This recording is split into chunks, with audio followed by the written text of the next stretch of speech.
My name is Jonathan Milam. I go by John. And I started my career at 18 years old. I joined the Air Force. So I've been in the fire department that entire time, almost. So gosh, it's been about 38 years or so that I've been in the fire department working for the federal government in some capacity. And how did you first become interested in your career? Well, I always wanted to join the Air Force since, gosh, probably a freshman in high school. My dad was in the military, talked a lot about it, and a lot of gentlemen at my church were in the military in their younger days. So I thought that would be cool and glorious. And one of my Sunday school teachers was a firefighter in one of the towns. So when I was probably a junior in high school, he was my Sunday school teacher, and he talked really nice about the fire department, how cool it was. So I thought, I'm going to go in the Air Force for sure. I'm going to be in the fire department. That'll be neat. So that's what I did. To join the Air Force, I just needed to finish high school, right? As a matter of fact, I actually signed up for the Air Force before I graduated high school. I did what they call a delayed enlistment. Signed up in March and went active duty Air Force September after my summer, after I graduated high school. So I had a summer of freedom, and then I joined the Air Force. And the education, they send you to all the training that you need to have.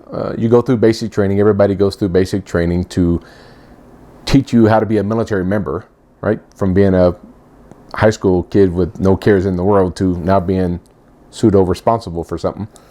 And then they send you to what they call technical training, which is the DoD Fire Academy, the Department of Defense Fire Academy. So I did that, and then off to my first assignment. Well, you have to have thick skin, and you have to be able to get along with people, because in a fire department, you could have anywhere from 10 to 20 people in the same building for 24 to 48 hours at a time. It's like having brothers and sisters that you can't get away from. So you get mad at each other, and then you make up and you watch TV together and you have a meal together. So you have to be tolerant of people.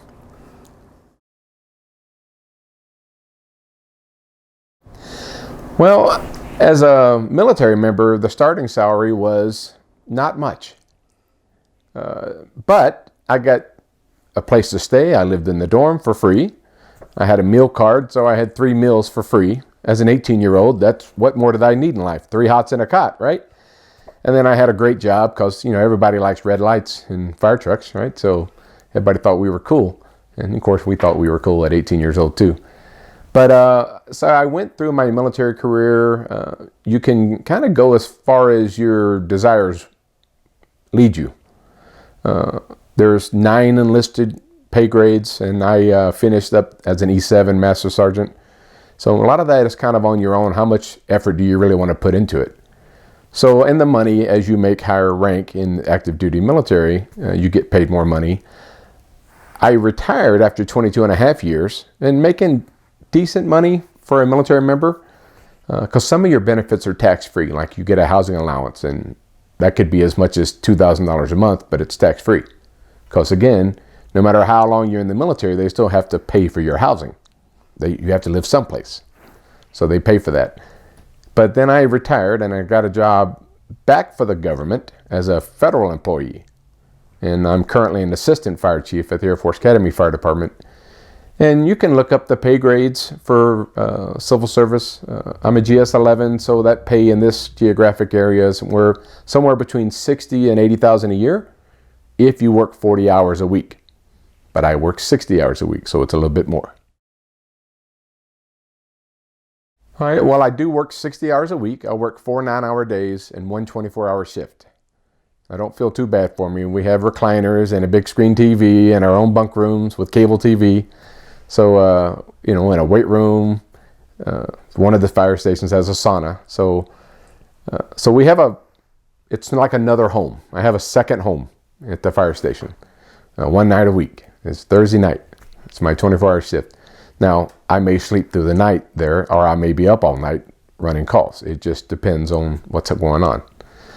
But during the day, because I'm the assistant chief for training, my job is mainly administrative. But throughout my 30 something years in the career field, I've done everything from literally ride on the tailboard of a fire truck as a young airman, pulling hose, helping people, because we're in the bad day business. If somebody's having a bad day, they call 911. If nothing else happened, a fire truck's going to show up. Cops may get there eventually. If you're lucky, an ambulance is going to show up, but there's going to be a fire truck with at least 4 firefighters on it for sure, 24/7.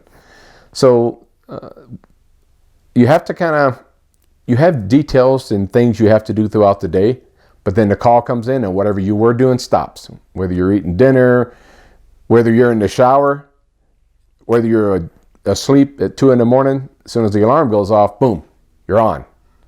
And your adrenaline takes over and you do the job, whatever that may be. You have no idea what it's going to be until they announce it over the PA system, and you're going to go to a car wreck, or somebody's having a medical issue at home, or there's a gas leak, or name it. And except for the cat in the tree, we don't do that. But cats can get down by themselves. There's never been a skeleton found in a tree. They get down. So anyway, so you have to be ready at a moment's notice. It's a lot of physically demanding work. So when you're younger, you have to work out every day. When you're older like me, you don't necessarily work out as much, because if I go on a call, I'm in the fire SUV. My job is to hold the radio and ask young people to do something about that problem. So anyway, but that's the environment I'm in. The benefits, because I was active duty military, I've been all over the world. My very first assignment as an 18-year-old was to Germany, back when it used to be West Germany, 1982. But oh my gosh, what a great thing from an 18-year-old that's never been anywhere, from Alabama. Next thing you know, I'm in Texas, I'm in Illinois for training, and then boom, I'm in West Germany.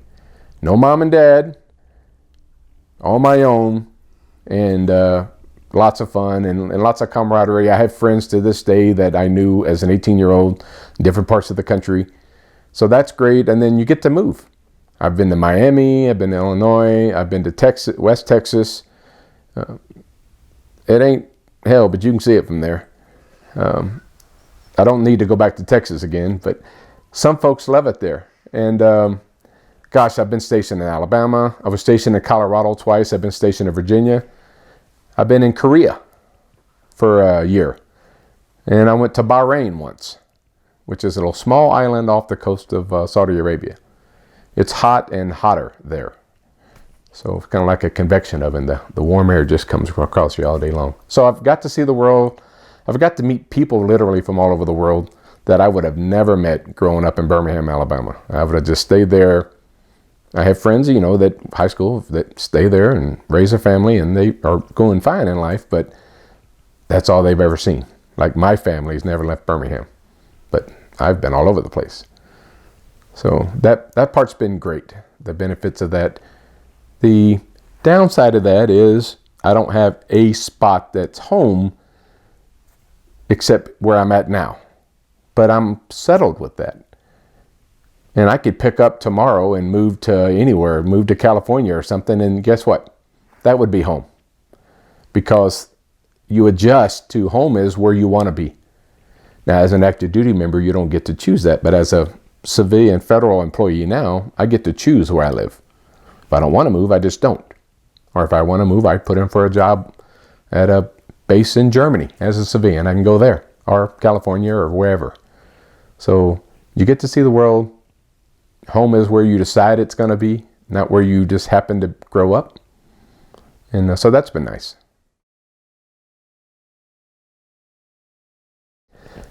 It can be tough on family life. When I first joined the Air Force, our shifts were 24 hours on and 24 hours off.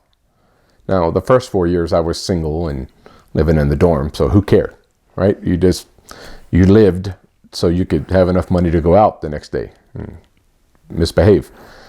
But then I got married and started having kids. So if you're going to be a firefighter because of the 24 or 48 hours, which is what generally most fire departments work now, at least in the Department of Defense, 48 hours on and 48 hours off, you have to have a strong partner, a strong spouse, because you're gone for 24 to 48 hours.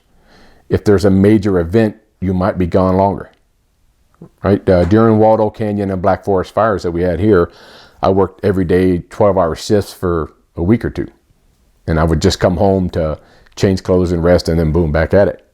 So if you don't have a strong partner, a spouse, then it can be tough. But you also have 24 hours off or 48 hours off. And then if your kids are small and not in school, you can go play all day long. Go camping or go hiking or hang out with your kids. But it is tough. You miss holidays. Matter of fact, we don't get, I don't even know when holidays are almost. Even now as a federal employee, I don't get holidays. You know, President's Day, I went to work because it's a holiday, but not for firefighters and cops and medics. So you just get used to the routine and you just don't think about it. But without the strong spouse, then it would be tough. I think because I've been associated with the government as an active duty member and now as a federal employee, I so much like working with young people. I've been in a department that was all federal employees.